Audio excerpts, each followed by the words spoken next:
కోగిలే కాపురం కాదులే పిచ్చి తల్లి మల్లెలా మంచమే మందిరం కాదు చెల్లి తేనెతో దాహము తీర్చదే నాడు పెళ్ళి త్యాగమే ఊపిరై ఆడదయ్యేను తల్లి కామానికి దాసోహం కారాదే సంసారం కాచుకో భర్తనే కంటి పాపాయిగా నేర్చుకో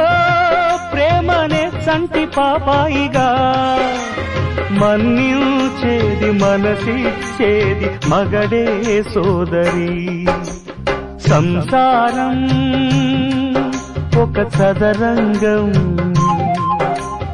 అనుబంధం